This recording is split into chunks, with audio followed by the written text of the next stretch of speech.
Section 1. Federalist Paper 10.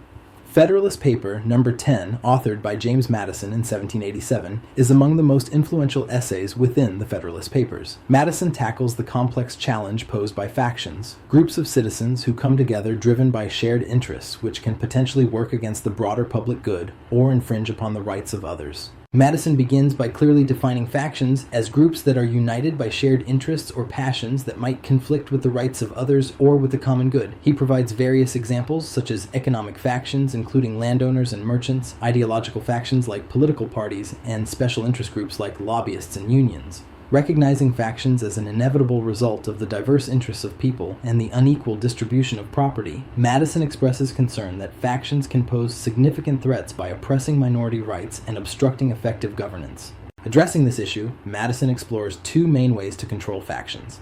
The first method involves removing their causes, but he quickly dismisses this option as impractical.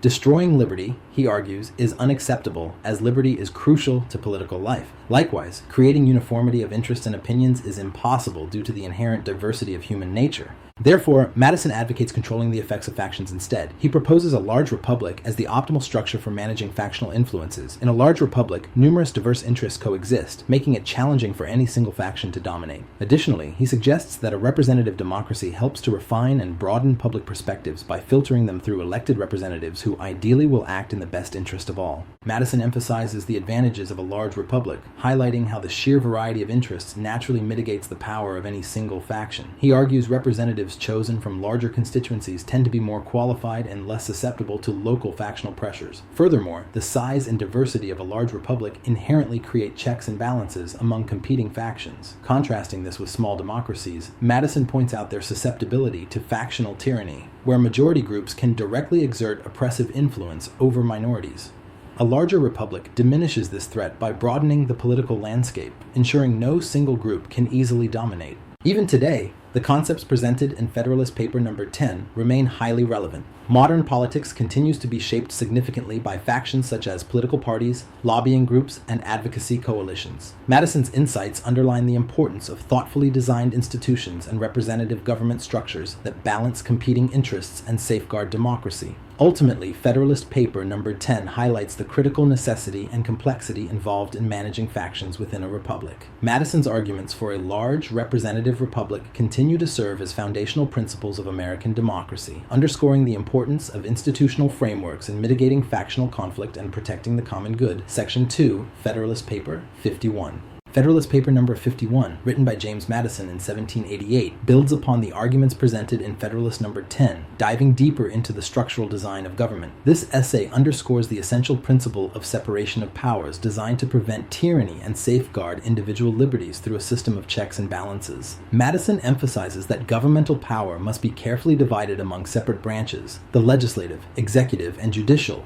to prevent any one branch or individual from accumulating excessive authority. His memorable phrase, "ambition must be made to counteract ambition," captures the notion that each branch should be sufficiently independent and empowered to check and balance the ambitions and potential abuses of the others. To achieve this balance, Madison explains that each branch must possess distinct and clearly defined responsibilities, along with adequate tools to prevent encroachments from the others.